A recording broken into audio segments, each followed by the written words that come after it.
It is a very great pleasure to welcome you to the first of this year's Women's Studies in Religion Research Associate Lectures, the first of 5 that we look forward to. And Solimar has graciously agreed to plunge in with her research presentation early in the year, and we're very appreciative of that.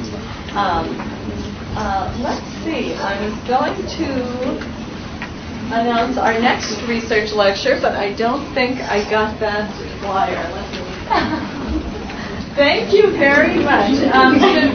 The WSRP lectures span throughout the year, but our next one is actually coming up on October 29th, and that will be Tanya Oldenhaj's lecture, Blessed Are the Barren, Birth and Catastrophe in the Passion Narratives. So, kind of a contrast, but we do have a very good spread in the Women's Studies and Religion program this year. A great group of scholars working together through the year.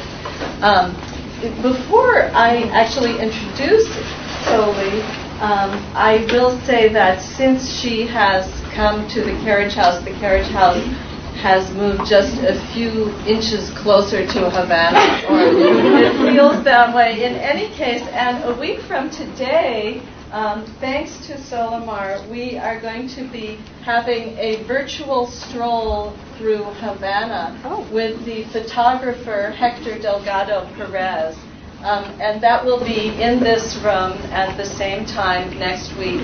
Hector is a really great photographer. I'll pass this around so you can all, after you see this image, you'll all want to join us from that. And he will present 150 images that will take us through the city of Havana, which is really a great kind of second act to the presentation that Solimar is going to make today about sacred space.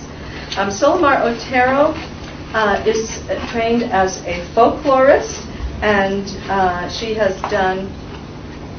comes to us from the Department of English at Louisiana State University, where she is an assistant professor. And she was trained as a folklorist at the University of Pennsylvania. Since then, she has done fieldwork on 3 continents. Can I say that? 2 continents? 2.5 continents? Count this one. I counted. On Yoruba traditions, and she has completed her first book, Afro-Cuban Diasporas in the Atlantic World, which deals with Afro-Cuban repatriation to Lagos, Nigeria, and is being published shortly forthcoming from the University of Rochester Press. And Solimar is going to speak to us today about the project she will be working on throughout the year here at the Divinity School. Thank you, Anne. That was a wonderful introduction. Now, if I get too loud, I have a tendency to do that. Just let me know. Buenos dias, de castos. I greet everybody for coming here. It's wonderful to see so many faces. As Anne mentioned, I am a folklorist, so I'm going to start with a folk tale from Cuba. And this folk tale is called the Pataki, and it deals with the god of the sea, Olokun, and his wife, Ajay. Ajay was Olokun's wife, and she was always fussing, fighting, and getting into problems with others. One day, she had a serious argument with Olokun and left their home with their son. It just so happened that on the same day, Yemaya had an argument with her husband and went over to Olokun's house. He welcomed her in, and they began living together. From then on, after Yemaya arrived, everything began to go smoothly. What was small became large, and wherever she let her foot down, a river appeared. One day, Ajay sent her son to Olokun's house to recover some items she had left behind in her haste. When the boy arrived, he was awestruck in seeing so many rivers and riches, and he ran back to tell his mother. Ajay, in hearing the news, presented herself back at Olokun's house and insisted that she was his wife. But no matter how hard she tried to regain her position, she could achieve nothing, because Yemaya had become the owner of Olokun's heart and home, and Ajay had to eventually accept the situation. And this tale comes from an ethnography by Fidel Castro in a Costa Alegre in the Matanzas region that was published in Cuba last year, well, about 2 years ago in 2007. And the translation from Spanish to English is mine. Who wants to get my good side? This Cuban folktale provides an interesting rendering of the relationship between a personified image of the Aje, also known as the mothers, Olokun, the god of the sea, and Yamaya, the goddess of the ocean, by domesticating a larger set of tensions found in Nigerian readings of the three. These tensions are framed by the issues of women's power in Yoruba traditional religion, historical relationships between performance and oral history, as well as the gendering of deities and non-humans in relation to hidden power, or Awo Ashe. Enough has been said about these figures and the Gelede performances found in Ketu and other regions in Nigeria by Lawa, Olajubu, the Drules, and others. In Nigeria, Yemaya, the Aje, and Olokun work together to keep the community whole, recognize the power of the mothers, and ensure the health of newborn children in the community. Female deities like Yemaya no Chun are also subsumed by Yanla, the great mother goddess complex, that is the primary source for power for the Aje. And I was so excited to start this talk, I forgot about my first slide. And that first slide is a fieldwork I did with the Olokun House in Lagos, in Eko, Nigeria. And I worked with them in preparation for the Ayo Masquerade, and I used to go to the weekly Oshas there. So I've actually started this project before I even know I was starting this project. It was a wonderful experience. My interest in starting here with this Cuban version of an understanding of these relationships is to illustrate how the process of transculturation allows us to see how the historical dimension of gendered struggles over power, favor, and success continue to be reformulated in Afro-Atlantic diasporas. In other words, the way that the Aje is displaced in this Cuban narrative shows how rebellious feminine energy creates an antecedent for disenfranchising its claim for power. Her querulous nature is also commented upon in Yoruba verse, where the Aje can be seen as quote-unquote, a highly irascible female difficult to please, and that's from Lowell. Like the Cuban Aje above, the Yoruba Aje are tough and stubborn. Yet, unlike the powerful links that reinforce a bond between Aje Olokun as both male and female, and Yamaya in Africa, the Cuban figure of Aje loses her legitimacy for power. In the Cuban narrative, Aje uncharacteristically accepts her fate, yet Yamaya's querulous nature also leads her to Olokun and prosperity. We find that the tale both negates and reaffirms the bond between Aje and Yamaya in terms of how they relate as mythological mothers and wives towards others. Thus, this tale indicates several facets of Afro-Atlantic religion I will be exploring and looking at female and feminized spiritual power in Santeria. Where can we locate an irascible female power in terms of post-colonial and subaltern discourses within the tradition? Who remembers or resurrects female, fierce feminine figures like the Aje in terms of the rhetoric and semiotics of ritual? Further, the following is a meditation on how these questions fit into fieldwork done in Cuba in considering the relationship of gendered ritual power to space and the nation. Olokun Yamaya and Journeys Across the Waters. The cultural practice of diaspora profoundly marks the origins of Orisha worship in both Cuba and Nigeria.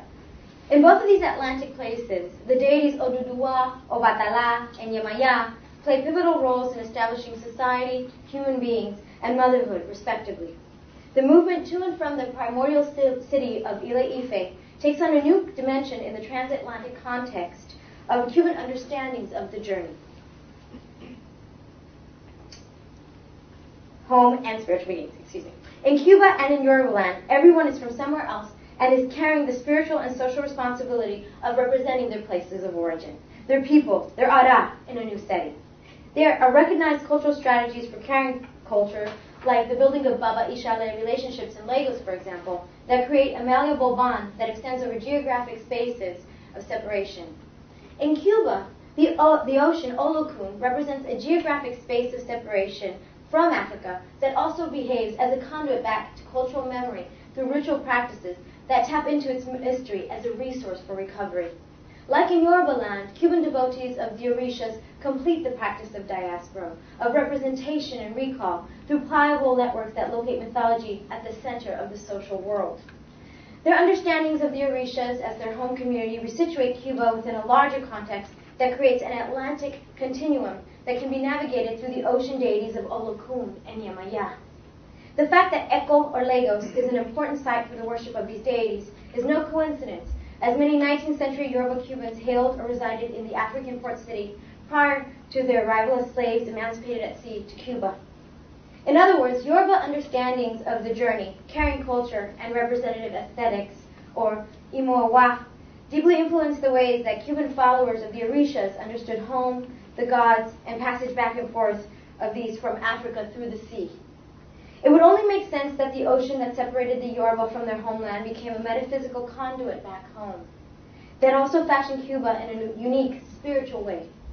Indeed, both Lawal and Thompson find that Yemaya and Olokun merged together in a celebration of a kind of gelede that was found in Cuba in the late 19th century.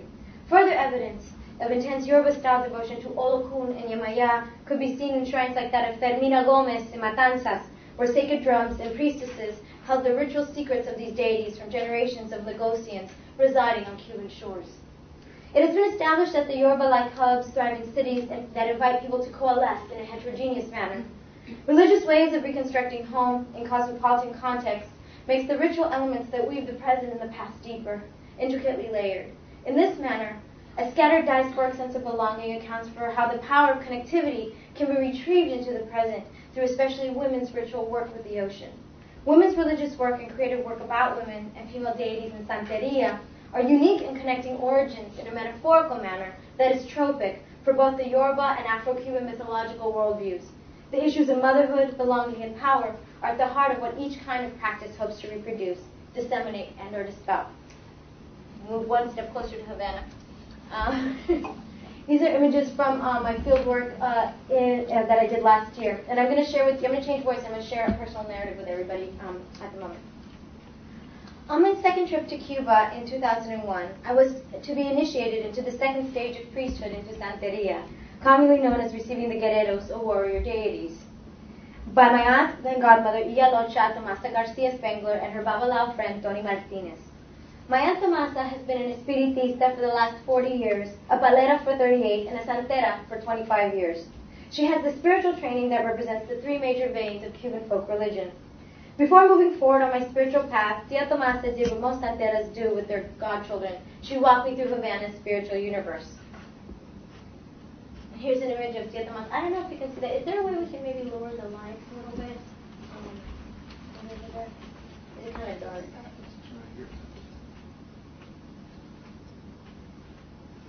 Kind of what I want people to notice is her. This is right when you walk into her house and talking about consecrated space. You know, one of the first things you see is this huge, beautiful Santa Barbara that she repaints anew every year, and we're kind of standing in front of the portion of that altar that is representative of the Orisha Shango. We visited the churches and the pilgrimage sites that corresponded with different Catholic saints and Orishas. El Rincón for San Lázaro, Babaluaye, and the island of Regla for La Virgen de Regla, Yemaya, among others. We also visited important Orisha and Palo shrines in prominent houses of santeros and santeras friendly with my idea. We traveled to the important rivers and streams around our barrio of Mantilla and Arroyo Polo in order to familiarize me with the appropriate dwelling places of nature spirits and where to leave offerings behind when needed. She had me memorize the herbs that grew in her garden and their uses in the religion for healing and spiritual transformation. And here's another slide of a site that's important in Santeria. This is the Rincón de San Lázaro. It's just outside Havana. And this is a famous pilgrimage site, especially on December 17th, where people go in order to achieve healing, or the very sick go there and ask for blessings, not only from the Saint Lazarus, the Catholic saint, but also from the Orisha Babaluaye. And inside of this church, you also have different sacred spaces delegated to different Catholic saints that are also associated with Orishas. And this one is of La Caridad Cobre, who is strongly followed also as the Orisha Oshun. Tia Tomasa wanted me to see the spaces of the religion as connected within a topography all their own. I had to adopt a new sense of place, an alternate worldview if I wanted to be in the world of Santeria. Yet Tia Tomasa was not trying to have me simply lay one map of Havana upon another, or have me switch in between frameworks of place. No, rather, she wanted me to learn how to build this kind of spiritual cartography wherever I was in the world. The religion of Santeria has its sacred places, of course, but it also has at its base the diasporic-centered notions of the journey in its Yoruba roots. Thus, it was an insistence on process, shifts in scale, and interaction between agents within the spaces of Santeria that Tia Tomasa wanted me to learn. She wanted me to know that we can all create a spiritual connection home by seeing the world around us with these new lenses. She wanted me to know that I could see in that sacred Cuban way, even while living in the United States. Very literally, by constructing my new threshold altar in my home, by placing my guerreros, Elegua, Ogun, Ochosi, and Osun, by the door, I would be creating a semiotic and spiritual path to Cuba, adding another layer of diasporic remembering to Tia Tomasa's Ile. These objects were metaphysical roadmaps. They would also carry me to Lagos, Nigeria, where I learned more about this diasporic way of coming home through the work with the Old Kun Shrine, venerated in the neighborhood of Isaleko, or the heart of Lagos, and that was our first slide that we saw. Last summer, in August of 2008, I went back to Havana to begin the fieldwork stage of the project being discussed here, Coming Home. The gendered cartography of Santeria I experienced provided a basis for discovering a new language of homecoming and redemption from political, social, and familiar separation on and off the island. Female deities like Yemaya, the image of the Santera, and the practice of being reborn into a spiritual community constitute deep kinds of memory and homemaking that require persistent sensibilities concerning motherhood and feminine power. In my fieldwork, I observed that Santeras also reoriented local Cuban godchildren in the same manner as those coming from abroad. In certain instances, the feeling of Cuban nostalgia occurs from within the island, as shown in the film La Habana, El Nuevo Arte de Ser Ruinas, Havana, the New Art of Making Ruins, and those by who Ruth Behar so aptly names as exiles. This kind of alienation and rupture is important to note because it indicates that Santeria's and Santeras' redemptive power come from creating and extending an alternative narrative of self, home, family, and nation that allows for the transmutation of borders based on the practice of diaspora alluded to above. Gender plays a powerful role here by providing a spiritual model for productive transgressions that rectify social imbalances and injustices. Santeria and Portable Islands. And I'd like to make a note here that there's a large part of the literature I can't address in this talk that deals with many different kinds of Cuban diasporas coming from all over the world back to Cuba to look at Santeria, look for their Cubanidad in Santeria. I'm only going to focus on a certain group from the United States, but the larger project has indeed much of that in there. Santeria and Portable Islands. Female priestesses of the tradition of Santeria or Santeras use a range of strategies to reorient the godchildren and seeing the island through a religious lens. I find using a spatial lens to think about the relationship between loss and memory in a spiritual sense as useful for finding connections between this work and the recovery of nation for some godchildren. For example, pilgrimage sites like El Rincon reorient us historically as well as spatially towards certain narratives of the past so that we can do the spiritual work of the present. In Cuban Santeria, you must pay attention to the past, the ancestors, in order to make manifest your will in the present and in the future. And this is done spatially, in a consecrated space that collapses the distance between time and place. What Santeras do in remapping the island, the world actually, is create an alternative worldview, especially for their local Cuban and Cuban diasporic godchildren who are disillusioned. One group is distraught by living amongst the ruins of present-day Havana, and the other is searching for a severed identity. And that is another long section I can't talk about, is the trope of ruins, which is a big topic in Cuban cultural studies right now. The most recent novel that came out by Ochi Oveja, Ruins, really kind of works with that idea. But I'll be happy to answer questions about it after the talk. A major topic in scholarship about Cuba and Cuban diasporas worldwide is the portability of Cuban nostalgia. The feeling of longing for a place left behind in diaspora is palpable for generations of Cuban Americans living in the United States, but as I mentioned, also globally, in the global diasporas. Novelist Cristina Garcia in Dreaming in Cuban and Ana Menendez in Loving Che create eloquent tributes to a Cuba left behind. Anthropologist Ruth Behar in The Vulnerable Observer and literary critic Roman de la Campa in Cuba on My Mind write about literally walking the streets of Havana in search of a testament that may resolve the feelings of dislocation they feel in the United States. The film Miel para Oshun, Honey for Oshun, directed by Humberto Solás, also deals with the return of a Cuban exile to the island in search of not only his actual mother, but also his religious mother, the Yoruba goddess from the religion of Santeria Ochun. In all of these instances, Cubans from the United States diaspora are depicted as searching through writing and physical return for a part of themselves that can only be recovered in the geographical spaces of Cuba. As critic Quiroga writes about the search for this irretrievable island, quote, Cuba can only be forgotten by being there, end of quote. Indeed, it is José Quiroga who explores the culture and conversation between Cuba and the world during this special period in Cuban palimpsests. His reading of bitterness and disenchantment among Cubans on the island through the lens of film and literature is especially in sync with the ways in which Cuban cultural production speaks to humor, the imagination, and irony.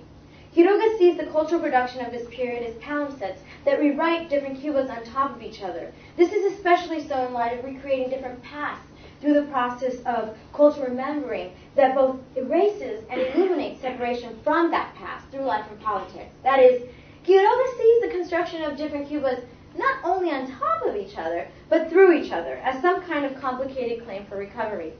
This means that the performance of Cubanness is tied to tropes known in most post-colonial, especially African contexts, where forgetting and remembering is necessary through repetition, spectacle, and the invention of tradition. Like Quiroga, I argue that a different Cuba is not being solely layered, but constructed through another Cuba, in the Santera's practice of orienting new godchildren to space and place in Santeria. Perhaps Alan West Duran's, and I'm sorry he's not here today, he was going to be here, a recent essay in The Portable Island, Going Home via Africa and Cayo Hueso, puts it most eloquently in terms of seeing how memory and past are always tied to what can be retrieved now. In that process of recovery through initiation into Santeria, West Duran explains, connections made via spiritual return to contemporary Cuba represent a form of Cuban modernity that is unapologetic about its tendency to combine the past with the moment, to reclaim history through the bodies of worshippers. He connects his journey to his identity in this manner, and I quote, "Am I more Cuban because I am a child of Yemaya?"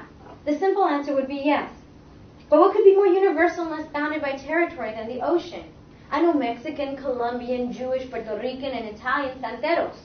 Are they more Cuban and less Mexican, Colombian, etc. because they have become Santeros? End of quote. West Duran answers these questions in an interesting fashion. He feels that Santeros from different national origin are perhaps more Cubanized because of their initiation into the tradition, and he calls this a spiritual homecoming for them. He differentiates himself, however, from this internationalized group because of his Cuban background, saying that his homecoming to Cuba via Santeria represents a past that is visceral, physical and visceral, and that, quote, I carry in my body at all times, like breath, end of quote. The intensity and the insistence of this assertion is one that marks the construction of his Cubanness.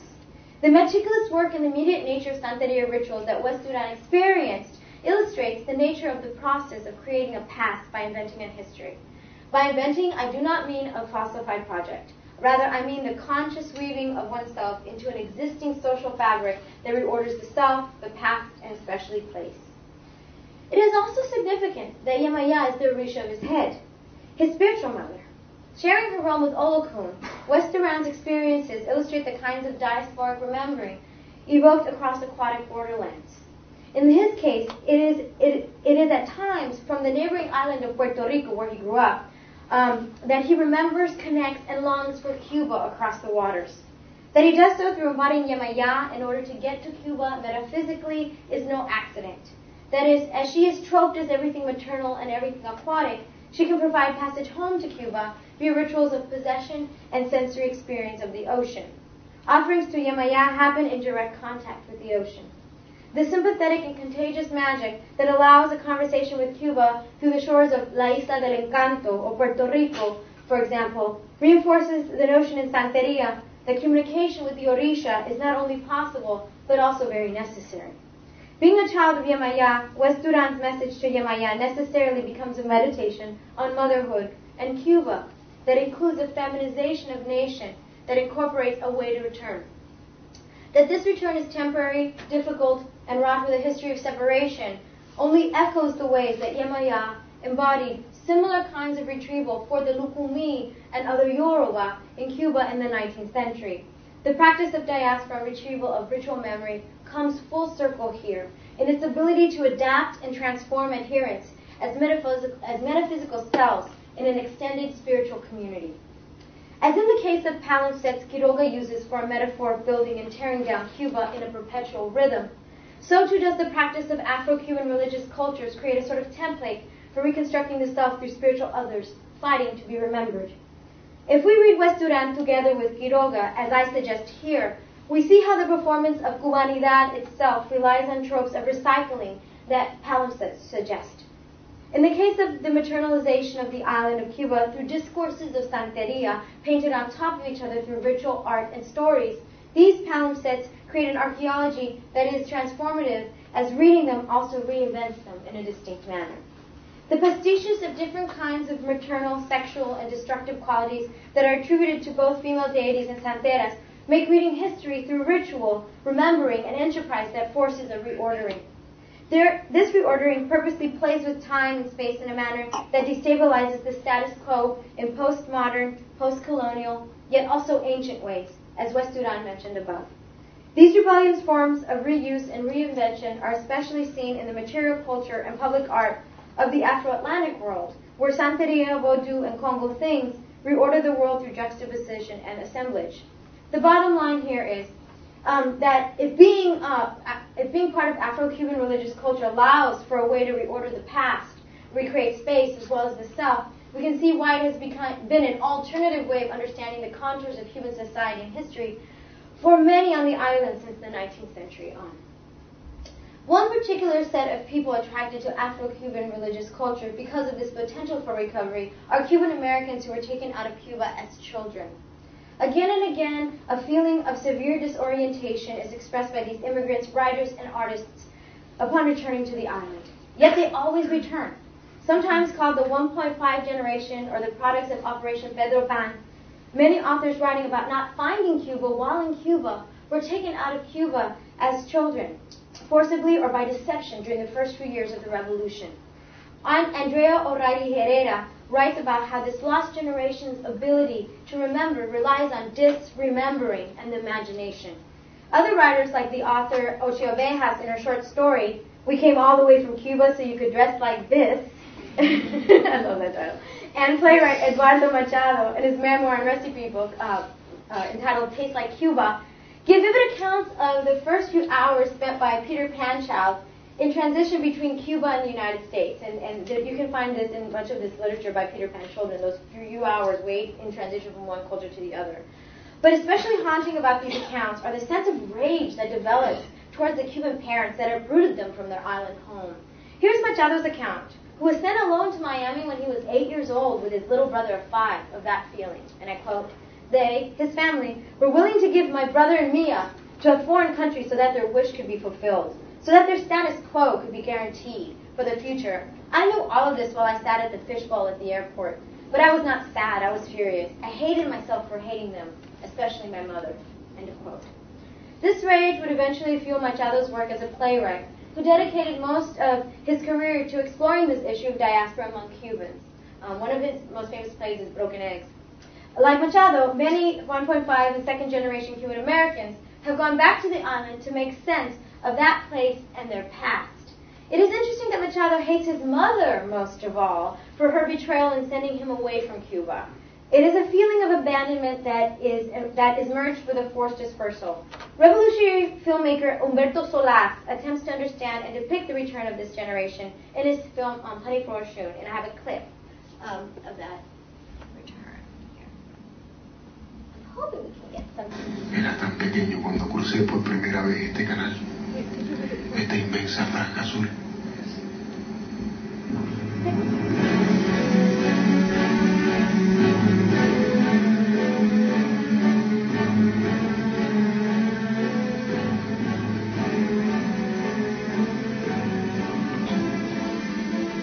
El arribo a la tierra es prohibida.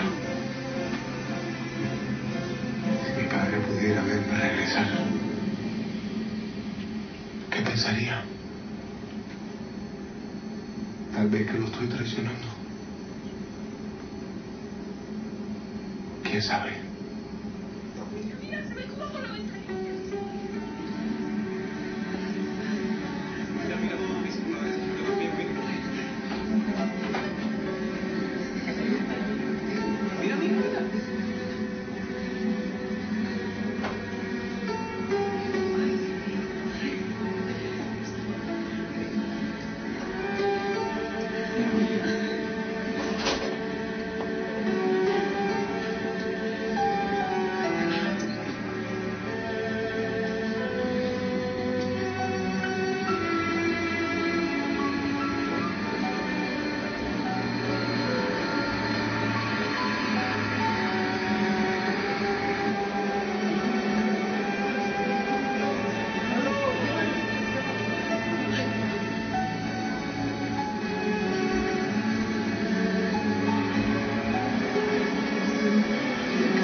emotional return and the drama of that. I'm going to speak a little bit about this film in a minute. But as a folklorist, I'm very interdisciplinary, so I'm interested in both the ways that filmic representation as well as my own fieldwork kind of deals with these similar tropes, and I'll be happy to talk how I think through that during the answer and question session. In the film Hunting for Oshun, Roberto is a Cuban American returning to the island in search of his mother Carmen. At the start of the revolution, he was taken out of the country as a small child by his father and told that his mother had abandoned them. In reality, the father had abducted Roberto without Carmen's knowledge because, like Machado's parents above, he did not want Roberto to grow up in a revolutionary Cuba. Carmen goes insane shortly after Roberto is taken away, doing good works in moments of sanity to console herself. Roberto learns of this twisted past from his cousin Pilar, who vows to help him to find his mother. Like Machado, Roberto feels resentment and abandonment towards his mother and Cuba. However, like other Peter Pan Cuban Americans, he is compelled to go back and search for both as they are intertwined. Yet, in order to do so, they must eventually visit Pilar's Madrina for the essential clues to Roberto and Carmen's reunion. And in this clip, Roberto is not sure if he believes in Santeria or not yet, so he's still very skeptical.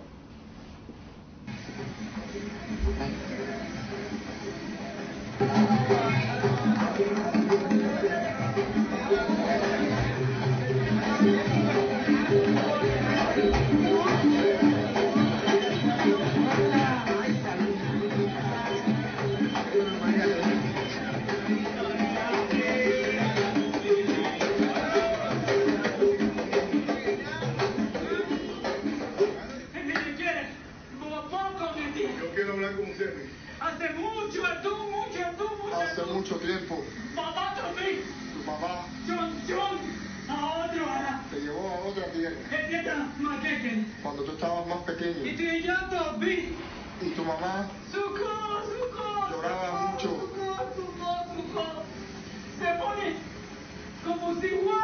Se puso como si estuviera loca.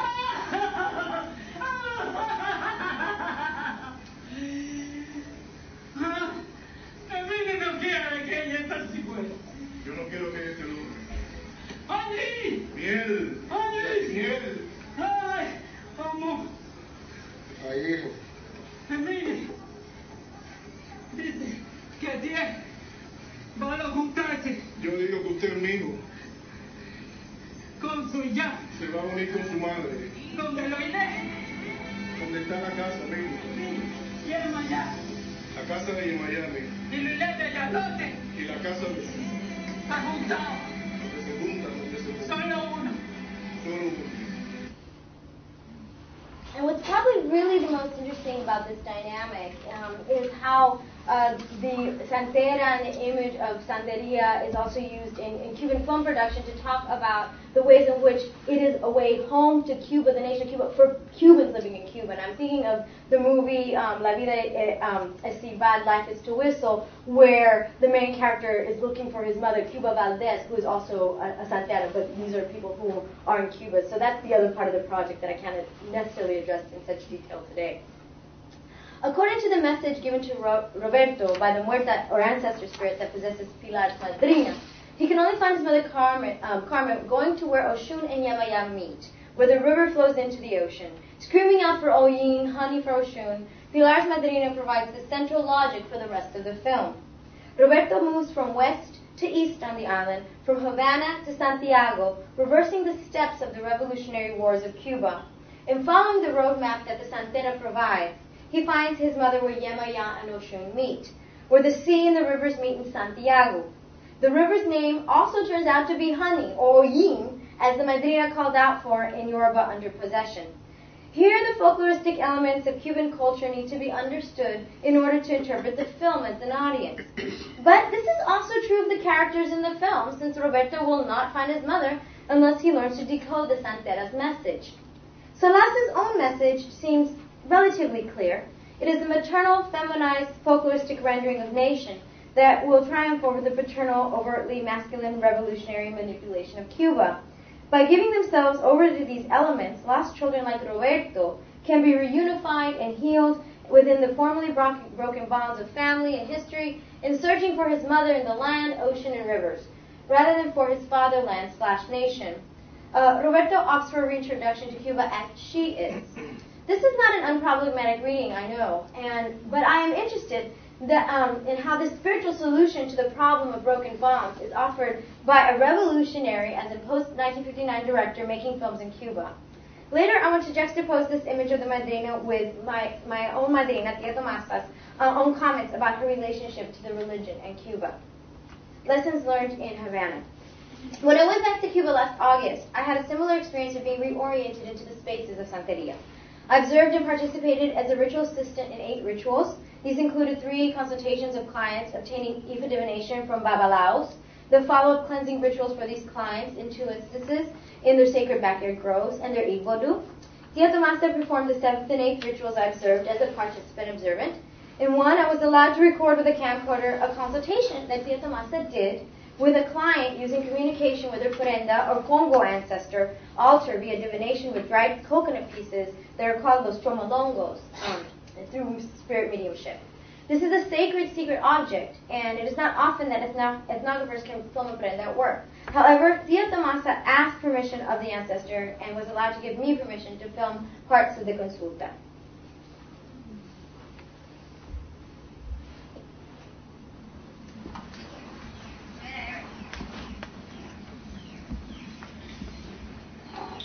And I'll explain what you see in a minute.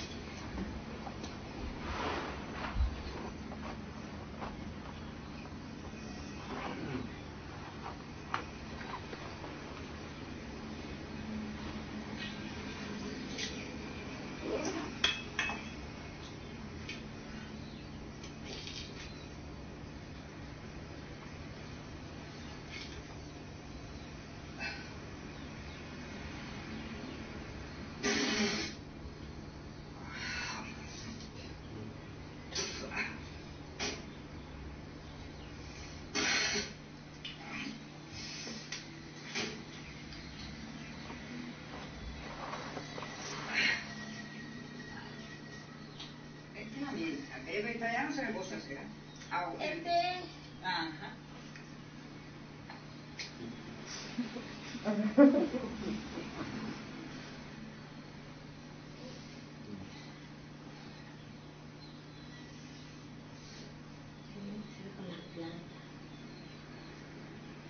Eso es amásico. Amásico, que es muy bueno. Quita todo. Esto de aquí. Granada. ¿Sí? Sí, Granada. Y este es granadillo de Cuba.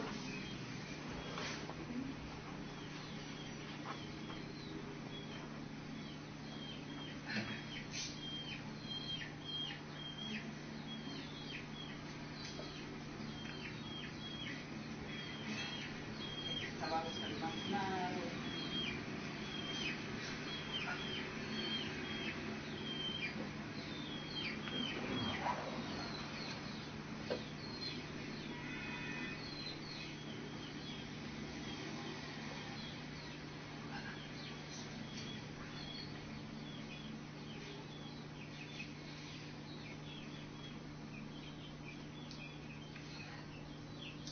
Pues la gente dice, antes tú hacías trabajo, caminaba más rápido que ahora.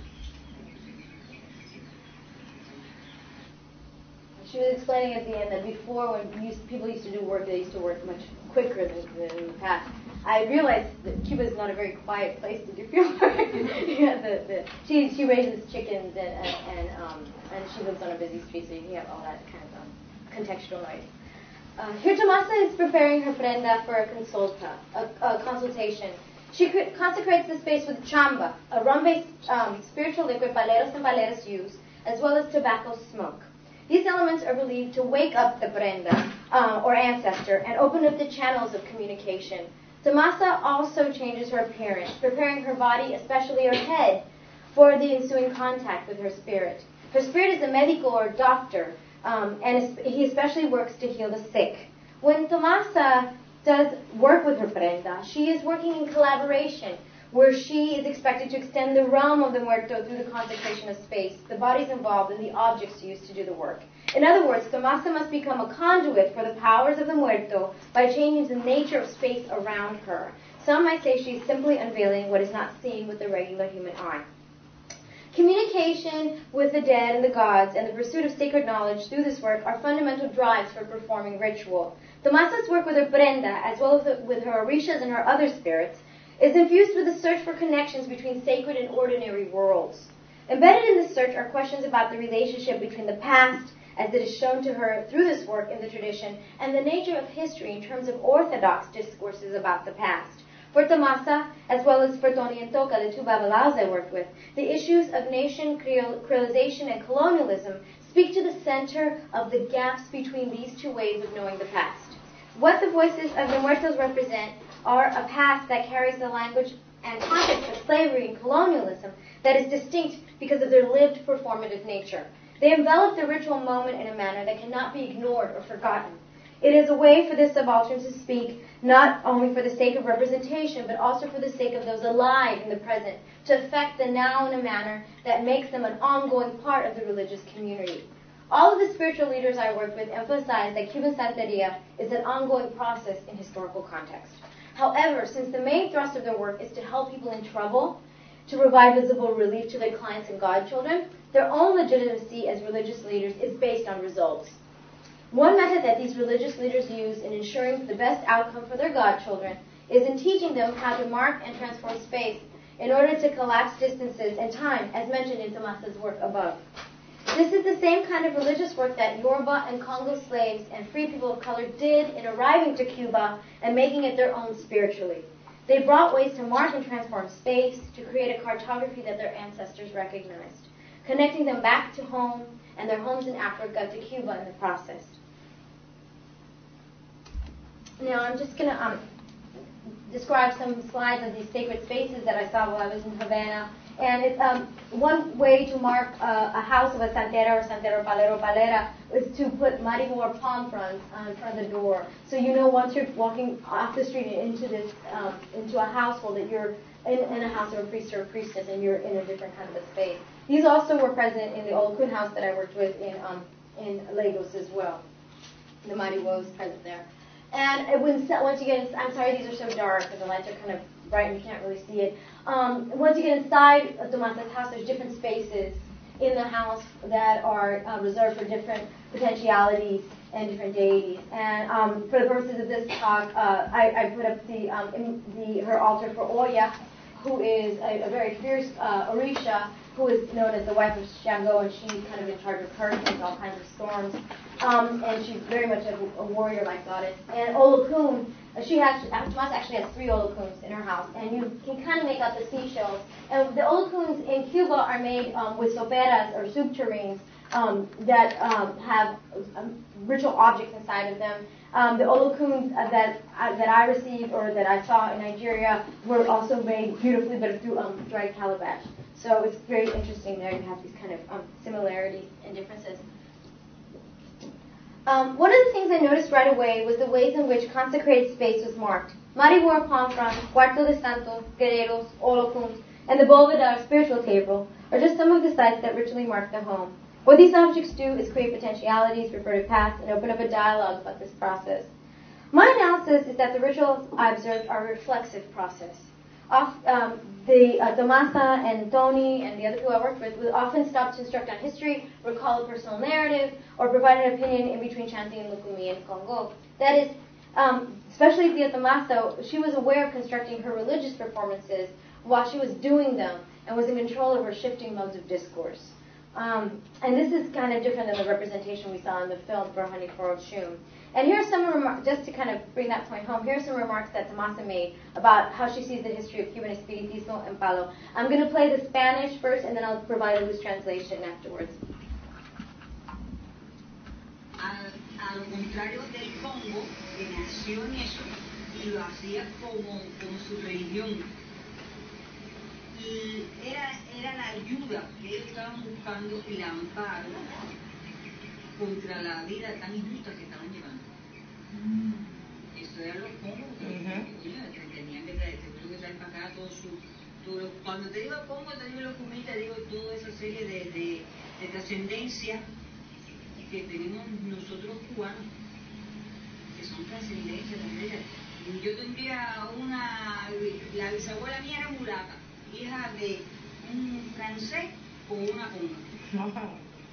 Pero ya la bisabuela, porque la abuela mía era una china, la bisabuela por parte de padre ella es, o sea que la tatarabuela mía era con casi todo el mundo, todos los cubanos que estamos más o menos en esa cosa, que tenemos la liga esa, la cosa, pero nosotros usamos, la religión esta de nosotros es un baluarte, que vamos a donde están ellos a buscar protección, a buscar amparo. I just wanted to have everybody kind of see, how she comported herself during this consulta, and then now I'm going to provide the translation. And then she's speaking about the Congo. And the Congo, contrary to the Congo, who was born in that tradition of speaking to the departed, and they did that as their religion. And it was a help, a source of strength in the face of the life that was so unjust that they had to live. Those were the Congos. But when I say Congo, I also say Lukumi. I say all of those descendants who are mixed, that we Cubans all have. My great-grandmother was a mulata, daughter of a French man and a Congo woman. But that was my great-grandmother, because my grandmother was Chinese. That is to say that my great-great-grandmother was Congo. Like everyone else, Cubans are in that process, that we have that kind of mix. Our religion is a life preserver, and we go to it for protection, for help. Tomasa gives her own understanding of the Cuban transculturation of religion here by talking about her own mixed ethnic ancestry. Her view is especially sensitive to what Afro-Cubans found in their religion in light of their circumstances as slaves and exploited workers in the 19th century on the island. It is significant to know that in a Cuban possession religions, communication with the ancestors is a vital part of any ritual. As Tomasa said in this consulta, no hay santo sin muerto. There's no saint without the ancestor. A common refrain in Cuban folk religion, lists the history of Cuba as embodied in ancestors that ride their mediums. Reconstructing history through the present needs of the living creates a bridge that makes the living responsible for learning the very real colonial history of Cuba. This allows the adherent to carry ancestor, carry past, and carry Cuba. With this in mind, we can see how this kind of caring can fill the void of nostalgia for Cuba, for lost memories, for a home, for godchildren attracted to Santeria. What is particularly interesting here is how Tomasa moves from talking about religion to cultural admixture. In her evaluation of her own family tree, which includes Asian, African, and European ancestry, she ends up talking about Cubans in a manner that she feels is representative. It is significant that she talks about her grandmothers in tracking her lineage.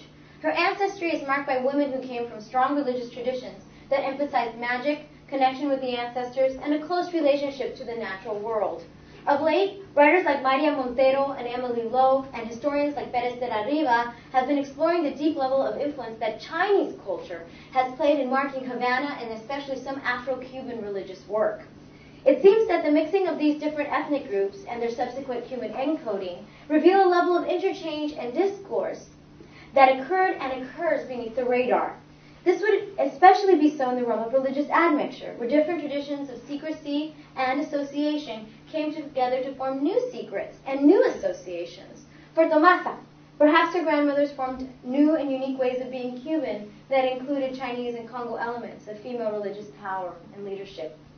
Tomasa's comments echo that of the Babalaos I worked with in terms of the move from talking about religious admixture to talking about cultural creolization. Herein lies the key between Cuban nostalgia, diasporic nationalism, and Santeria. The creolizing discourse related by religious leaders like Tomasa, Tony, and Toca resituate colonial encounters and diasporic re-renderings of Cuba as home from a distinctly African base. They are incorporative and utilize strategies of community formation that combine religious and place in a manner that mirrors Yoruba and West African approaches towards inclusion of difference on a metaphysical realm. By using this base for the construction of a portable Cuban identity, Santeria offers a redemptive way to come home to Cuba through religious practice. Like the varied ancestors that commune with the living, godchildren from abroad, and especially those of Cuban origin, may also return to the island to be welcomed, healed, and reconstituted through Afro-Cuban religious work. This work and the discourse that accompanies it create a distinct kind of transculturation that both reveals and elides the colonial and contemporary political tensions that challenge the island. Now I'm going to move to my conclusion. Oyeronke Olajubu, in her study of Yoruba religion, recognizes a mutual basis for the development of women's power through traditional religion in the Ifa divination verses of Osha Odumeji and the Oshe Odetura.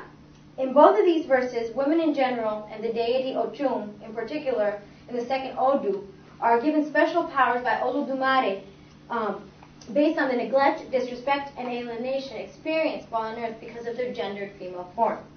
In the first Odu, the women are given the power of the Aje, and the second Odu, explored by Olajubu, corroborates Oshun's power with that of the Aje in her being given an honored place and creating the worship of Iyanla, or the Great Mother complex I mentioned in my introduction. In Cuba, the Odu also speak of women's power and the power of female orishas. This power, through the traditions of Olokun, Yemayano, Oshun, ritual work especially, and the work of santeras like Tomas and her Muertos, has a gendered cartography. The sacred places that santeras create can be similar to santeros and babalaos, but they are also infused with a difference that is marked because of the personal nature of the construction of that consecrated space. At times irascible, maternal, sexual, and dangerous, the feminine aspects of power in Santeria are in conversation with personal and community dynamics of social power. The discourses used to affirm or deny the efficacy of female sources of ritual power are embedded within those dynamics of the spiritual community, the transnational practice of Orisha worship, and the nation of Cuba. In any instance, a change in scale may help us reset the terms of engagement for how we think about women and the idea of female religious power, not only in Cuba, but also in Latin America and the African diaspora as well. Enter the portable nation and its scattered children infused with longing. These diasporic Cubans are a global phenomenon. Yet, as many diasporic authors and artists have noted, Cuba can only be mapped and found in the realm of the imagination. In many ways, the practices of Santeria mark these maps as they lay new terrain over these old memories to create palimpsests that can be read to reconstitute the self, the idea of home, and the nature of community. The reconfiguring of Cuba and Santeria's spiritual cartography connects the island to the world, to Africa, and to the past in very real ways. Traditions and rituals carry community making at the very heart of their performance. These performances include bringing in the voices of ancestors that formal historians may have not written into the record. Yet they exist and are included in this landscape. This inclusion becomes a testimony to an alternative way of creating Cuba and also of becoming Cuban. At the center of this work of recovery is the image of the Santera, the Madrina, and her role in the lives of adherents and the religious culture as a whole. The actual work that she does insists on considering a re-rendering of nation that question patriarchy and notions of cultural purity. Allegiance and loyalty become issues associated with forgotten and recovered histories that rely on voices transformed through ritual. The roadmaps to Cuba here are found in the utterances of the dead, through the bodies of spiritual mothers that give new life, new hope to their godchildren. In many ways, they are irascible in forcing us to see that certain voices refuse to die or be forgotten. Thank you.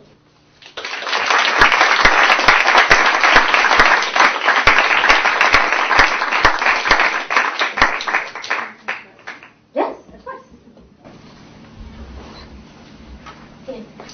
Towards the end, you spoke about the realm of the imagination. Mm-hmm. Is it possible, and if so, like how could a scholar travel to or be transported to a sacred space located in another physical location?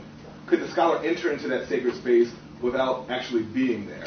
Is it possible to create, some type of spiritual, metaphysical bridge to allow you to access that sacred space from a distance?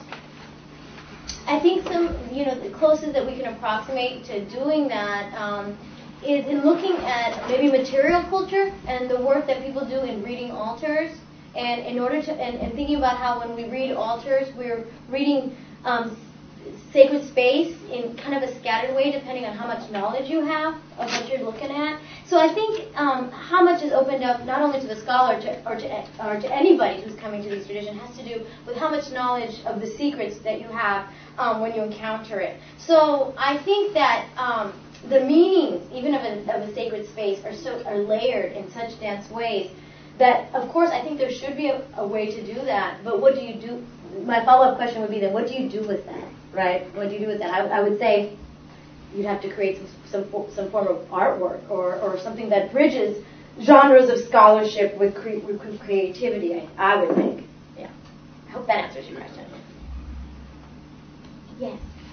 Yes. The one strand in this, multi-different tradition that's not there, but that struck me very much because I work in Peru, is the Native American. Absolutely. You know, the tobacco, the blowing, absolutely, the spraying of the alcohol, the plants, and I didn't hear any. I didn't have time. But I'm so happy you brought that up because it's actually some work that people, have been doing with candomblé and the caboclo spirits. But talk about Tomasa's own spiritual cartography, like who she works with. She has an Indio spirit that she works with. And in many of the not only the Cuban traditions, but the Caribbean traditions, the Native American spirits are actually put by the door with the guerreros because they're thought to be warrior spirits that are used for threshold altars.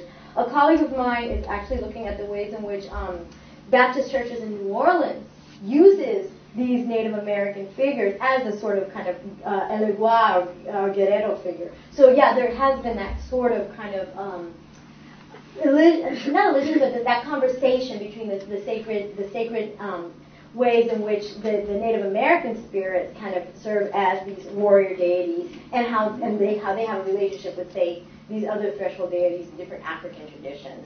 I didn't even get to talk about the ways in which Congo and Yoruba deities and spirits and beings are also combined. There's a whole level of translation of Orishas to not only to Catholic spirits, but Catholic saints, but also to Congo prendas and deities. So you have a lot of this kind of intermingling and mixing, and yes, the Native Americans definitely part of it. And one quick other, in Peru they say Chino to refer to Native, right. to most people look that way, but they're Native American, but they call them Chino. Mm-hmm. So I'm wondering, maybe her great-grandmother was called China, but she may have been Native American. No, she was Chinese. Yeah, she was Chinese. Because they come from a tradition where there was intermarriage between Afro-Cubans and Chinese within the 19th century, and this had to do with the sharing of just, public space and living quarters,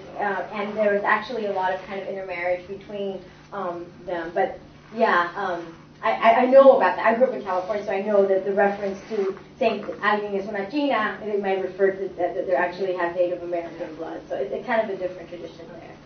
Yeah. Thank you. Okay. Thank you so very much for that very stimulating presentation. I wish I was able to come on.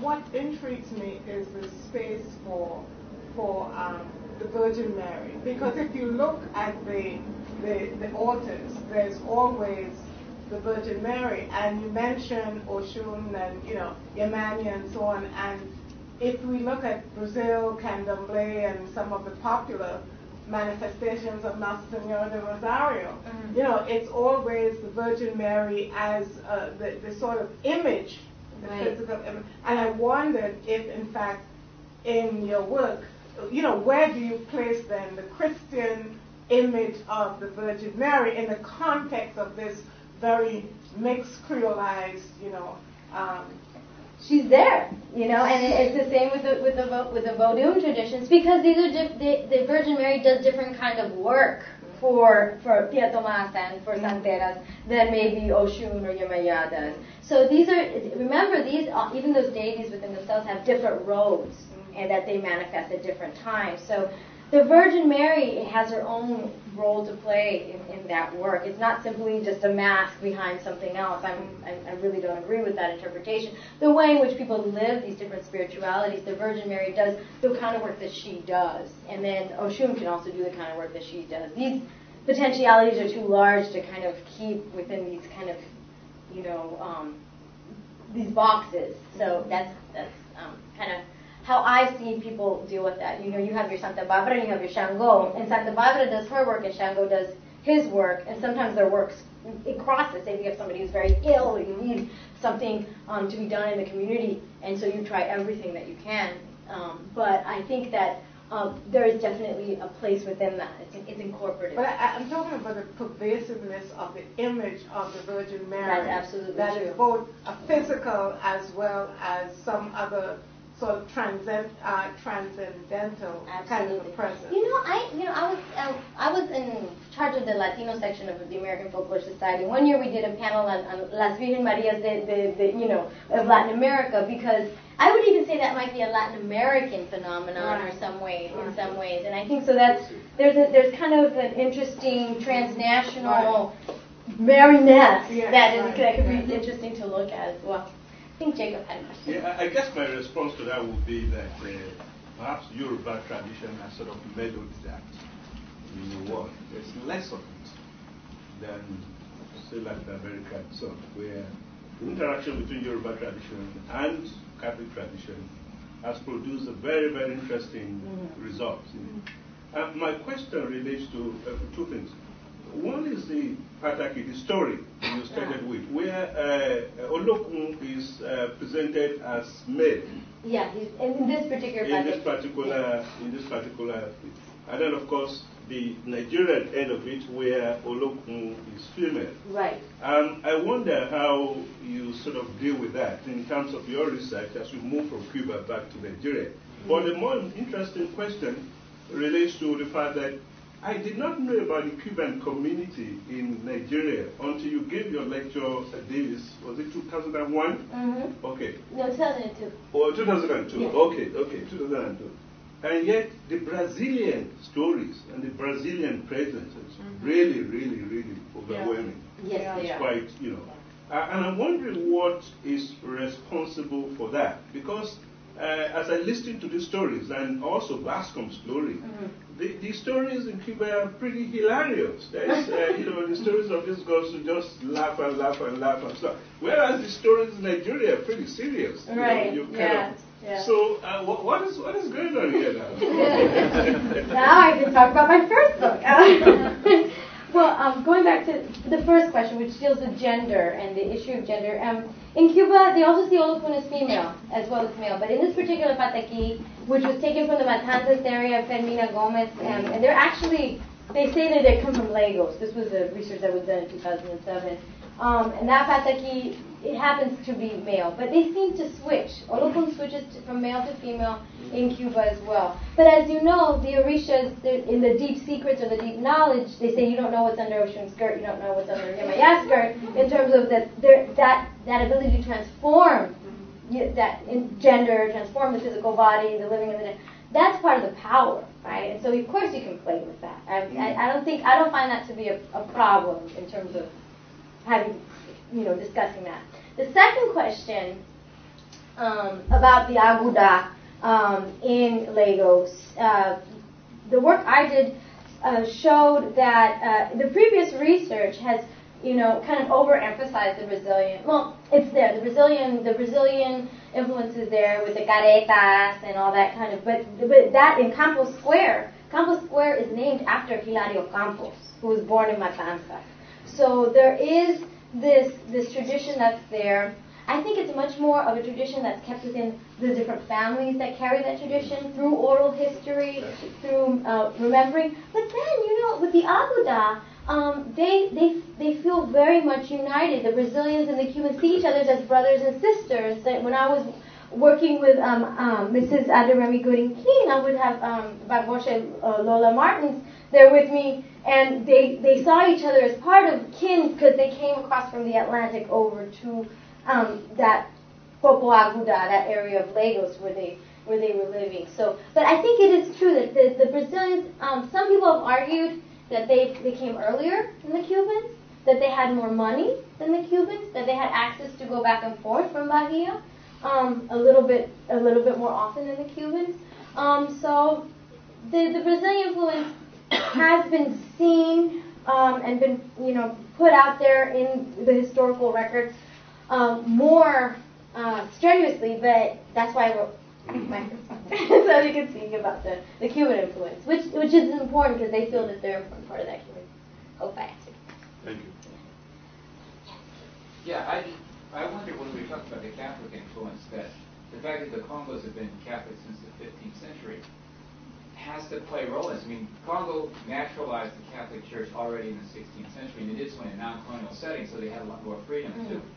For example, to continue the ancestors, along with the Catholic tradition.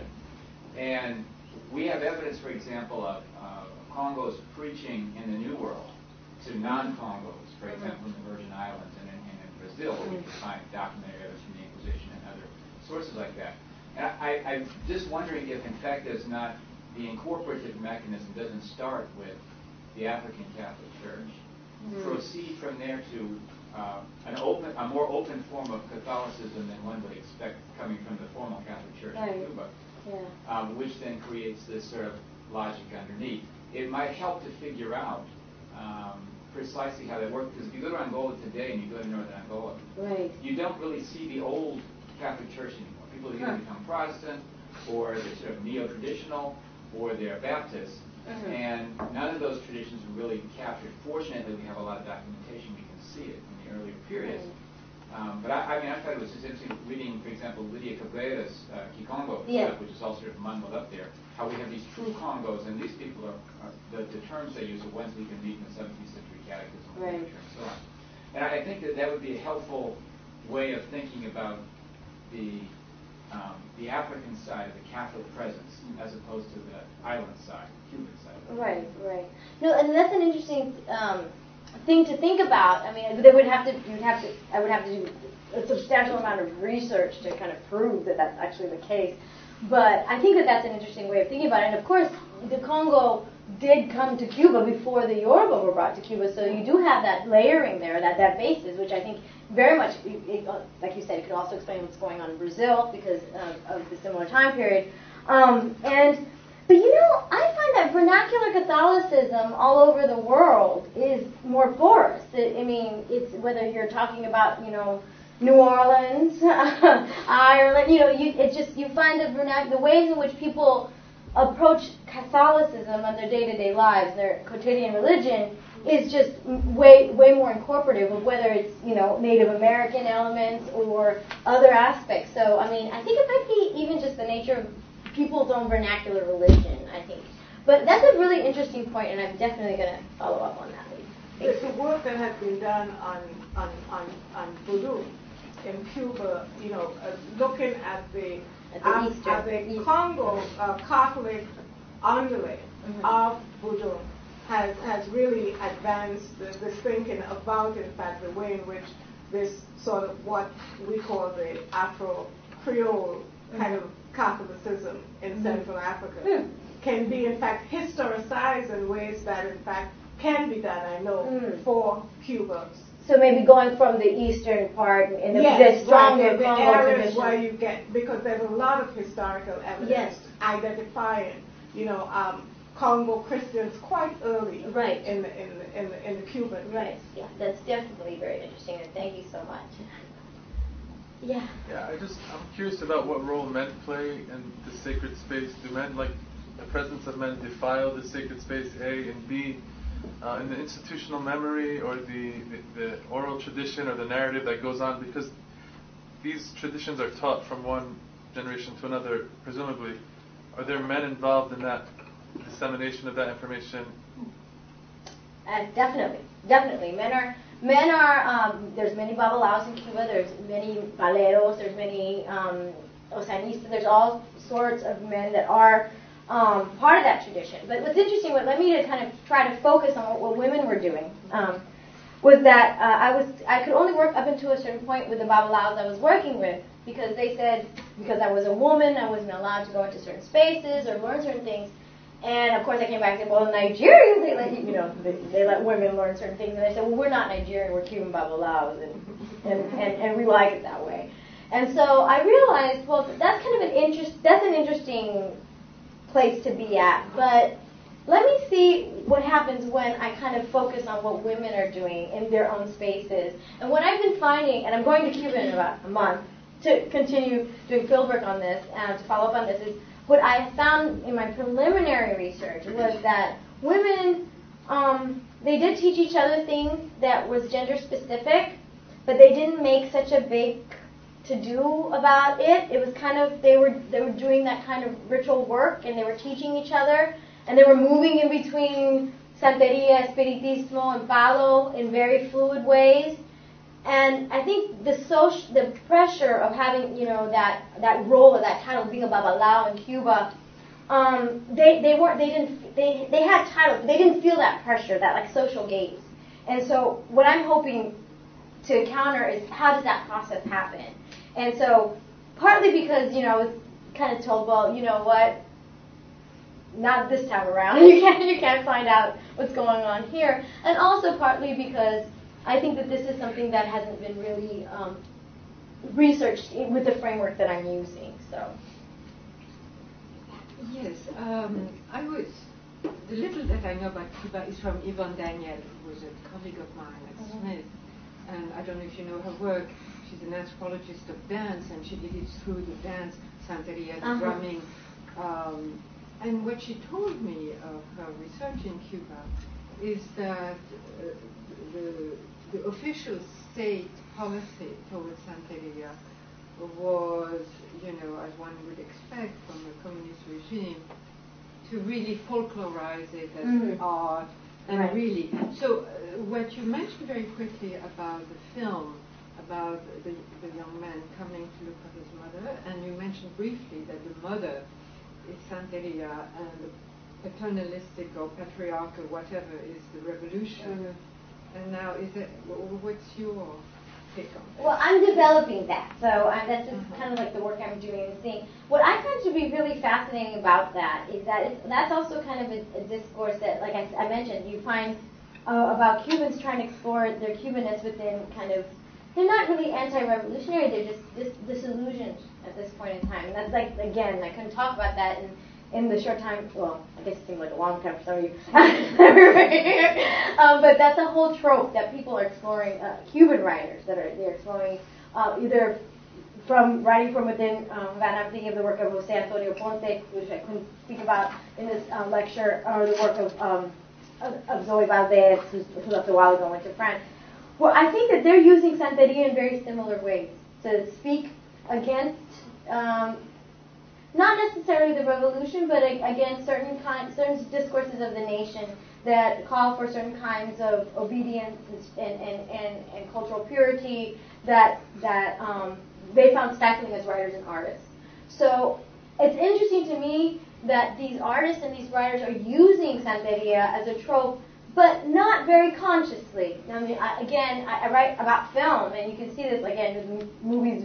Viva Cuba, Life is to Whistle, Honey for a Shoe, Guantanamo. There's just the tropes of Santeria are put in there to either criticize the revolution or to remark about some sort of kind of authentic Cubanness, but they're not self-consciously used. So that's kind of part of what I'm trying to do with this work, is trying to see, well, what is it about Santeria? And what I'm finding as I'm thinking through this process is that there is a lot of this kind of maternalization of that image when we're talking about the island, nation, place, motherhood. And so I'm kind of working through that right now. But what I'm doing is I'm finding that it's not only Cuban American, but it's worldwide diaspora. Yeah. Yeah. One of the more interesting developments I've observed in the last 10 or 20 years in African diaspora religions is the attempt to decouple, for example, the Yoruba Orishas from the Catholic saints. So this has been argued in terms of, for example, slavery is over. We're no longer being oppressed the way we were before, so we can come out from the hiding that we had to do before. And I wonder to what extent you have observed this in Cuba, and what you might attribute it to. Well, quite a bit. Thank you for bringing that up. I think people have been writing about that for a little while now. I mean, if you go to the Odunde Festival in Philadelphia, I think that's kind of where that spirit or shooting comes from. And that is definitely true of Cuba. There's a Babalao, a house of Frank Cabrera, of this house called Ile Tuntun, and it's an attempt to re-Africanize Ifa in Cuba. And he works with Wanda Bimbola and Taiwo, and this is known to be kind of really a more authentic house of Ifa, because they don't allow any of that Catholic stuff to kind of intermingle, and everybody's learning standard Yoruba and really trying to re-Africanize the tradition from distinctly that perspective. Now Frank, he works on a transnational basis, and he really works with a house in Caracas, and he has people, so there's that re-Africanization move towards trying to find that kind of authentic center is also something that has moved from Cuba to Venezuela and to maybe some houses in Mexico as well. So that is something that you find definitely in these Latin, Creolized, Caribbean spaces as well. You find that thrust.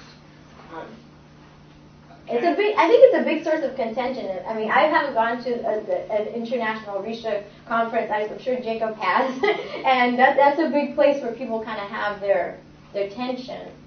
I suspect it's also an attempt to make sure that they are in dialogue with the Nigerian Orisha practitioners. Absolutely. So it creates that common space for them to Right. do their thing. Right.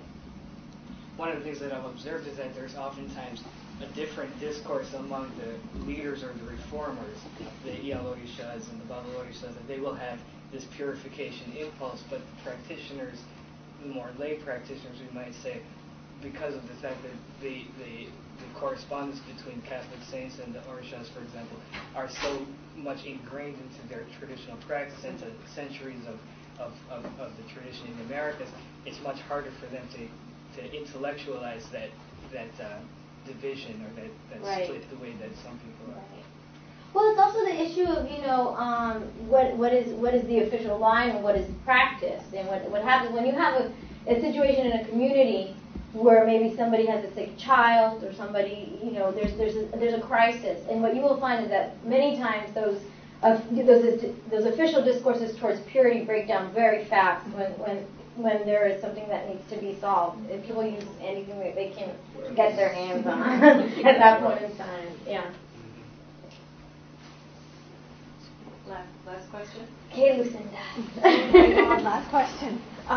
Thank you for an incredibly rich talk and set of materials. It's really, I have lots of questions for you, and they will unfold over this year. I wanted to ask you to talk a little bit more about the intervention that you're making on the question of the relationship between the nation and religion in sort of big terms. So you talk about, at the end, you have a nice thing about the ways in which certain kinds of assumptions about patriarchy, patrilineality, and nationalism are being disrupted here, and then also the cultural purity, right? And then there's a lot throughout the talk about the decoupling or non-essential connection between territory and nation, right? But there's also a thing about time. Oh yeah, that's true. And which is throughout your talk. And I just wonder if you could say a little bit more about what you think is happening with time. Well, time, how I see it in terms of how it's, I talked about the collapsing of time and space, has a lot to do with the ways in which the practitioners themselves think about history in terms of embodying the ancestors and embodying the ancestors in a certain consecrated space. And that space is portable, but that space is also infused with a nationalistic troping when it's being talked about or used in, say, Honey for Oshun, or in the writings, or in maybe even altar making in some ways. So it's interesting because I'm still thinking through that, but I'm trying to find a way to think about vernacular discourses that deal with history in kind of a post-colonial way. And when I say vernacular, I mean vernacular. I mean, how does Tomasa, how does Tony, how does Toca think about these people that they consider part of their family, these ancestors, these muertos, these prendas, and they speak with them every day, they deal with them, they live and embody the tragedies of their lives as slaves, or, I mean, in terms of how they think about it, or exploited workers. They always talk about these things that happened in the past, or how they relate to that being, and how they're kind of doing that kind of work in terms of talking about history in that way. I'm still thinking through it. I still have to do fieldwork, and I still have to write and see. But I picked up on it in terms of, I really noticed it when it was not my field work, of course, because it's hard to see it when you're so close to it, but when I could see it represented in film or a novel or an art, and that's when the flag started going up and say, hey, there's something going on here. There's a discourse about history, there's a discourse about time, and there's a discourse about nation that is being enfolded into the tropes, these different tropes and symbols of Santeria. And it's just kind of open, you know, and I kind of want to locate that and critique it a little bit. That's me. It's not Sandra. Thank you for a stimulating and sensitive presentation and a great discussion. Thank you all, but please join me.